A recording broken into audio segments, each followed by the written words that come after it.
Welcome. आप सभी का बहुत बहुत स्वागत है आपके और हमारे चैनल हेल्पर्स में। इस वीडियो में मैं आपको बहुत ही इम्पोर्टेंट जानकारी शेयर करने वाला हूं और आपको मैं बताऊंगा कि अगर आपने इस प्रकार की गलती कर दी तो आपका एडमिशन नहीं होगा, चाहे आपका 100% ही क्यों ना हो। कौन सी है वो बड़ी गलती जिससे आपका एडमिशन नहीं होगा, सो इस जानेंगे इस वीडियो में। सो वीडियो में लास्ट तक बने रहें। आप इस चैनल को भी सब्सक्राइब कर सकते हैं CUET से रिलेटेड, कॉलेज रिव्यू से रिलेटेड जानकारी के लिए, क्योंकि ऑलरेडी मैंने बहुत सारे यूनिवर्सिटीज़ का रिव्यू डाल रखा है जिसे आप प्लेलिस्ट में चेक कर सकते हैं। सो हम आगे बढ़ते हैं और बात करते हैं कि ऐसी कौन कौन सी गलती कर सकते हैं आप, या गलती आपसे हो सकती है, या किन ऐसे स्टूडेंट का एडमिशन नहीं होगा जो इन प्रकार की गलती करेंगे, इस प्रकार की गलती करेंगे। सो आप भी इस प्रकार की गलती ना करें, इसलिए मैंने आपको अवेयर करने के लिए इस वीडियो को अपलोड कर रहा हूं। सो इस वीडियो में मैं आपको आगे बताने वाला हूं कि वो कौन कौन सी गलती है जिससे आपका एडमिशन मैक्सिमम नंबर होने पर भी रुक सकता है। सो पहली गलती मैं आपको अभी बताने वाला हूँ।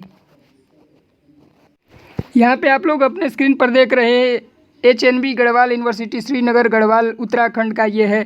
यहाँ पे लिखा हुआ है कि BSc ऑनर्स फॉरेस्ट्री में अगर आपको एडमिशन चाहिए तो आपका डोमेन ये सब्जेक्ट होना चाहिए। जैसे यहाँ पे ऊपर में देख सकते हैं लिखा हुआ है कि डोमेन जनरल ऑप्शनल लैंग्वेज।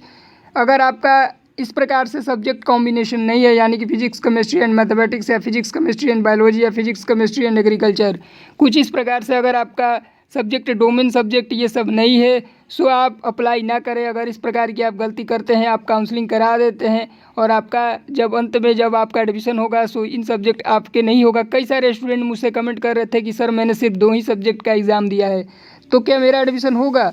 सो आप देख लीजिए अपने स्क्रीन पर ही कि किस प्रकार से यहाँ पर लिखा हुआ है 3 डोमेन सब्जेक्ट मैक्सिमम कोर्सेज में मांगे जा रहे हैं। सो आप पहले अपने यूनिवर्सिटी के वेबसाइट पे जाइए, उसका पूरा नोटिफिकेशन पढ़िए।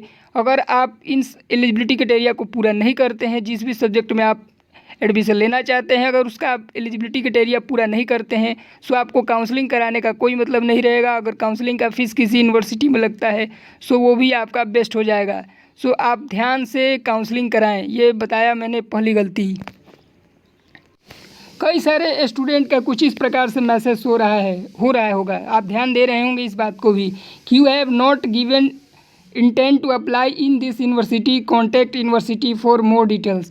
यहाँ पे आपको भी इस तरीके का डिटेल्स कुछ दिखाई दे रहा होगा, तो ये इसके कारण आपको घबराना नहीं है और आपको सब्र रखना है 1-2 दिनों का। 1-2 दिन के बाद ये टेक्निकल प्रॉब्लम अपने आप ही सही हो जाएगी।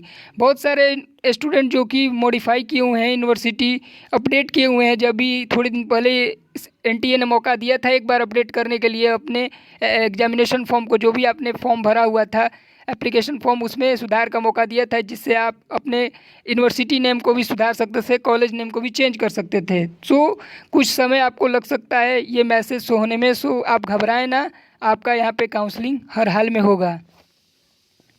अभी मैं आपको एक और गलती दिखाने वाला हूँ एक स्टूडेंट का स्कोर कार्ड के साथ। यहाँ पे आप स्कोर कार्ड एक स्टूडेंट का देख सकते हैं। मैं उनका नाम नहीं दिखा पाऊँगा क्योंकि कुछ प्राइवेसी इशू होता है। यहाँ पे देख सकते हैं कि इनका सिर्फ इंग्लिश ही है और जनरल टेस्ट ही इन्होंने दिया हुआ है।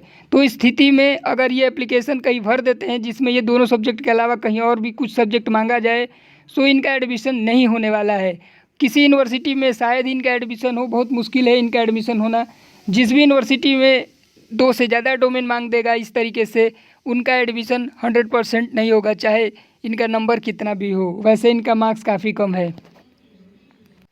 अब मैं आगे बताऊंगा कि आपको जो प्रमुख रूप से आपने जो गलतियां की है या गलती करेंगे तो आपका एडमिशन नहीं होगा। अभी तक मैंने आपको बताया। अब मैं इस वीडियो में आपको समझाऊंगा कि आपको काउंसलिंग कैसे करना है। अगर आपको मार्क्स कम है, आपका मार्क्स भी कम है, मान लीजिए कि आपका मार्क्स 30 परसेंटाइल या फिर 40 परसेंटाइल के आसपास ही है, तो आप एडमिशन कैसे पा सकते हैं। इसका सबसे आसान तरीका यही है, जैसा कि मैंने प्रीवियस वीडियो में भी बात की है, कि आपको काउंसलिंग कम से कम 5 या 6 यूनिवर्सिटी में कम से कम आप काउंसलिंग कराइए।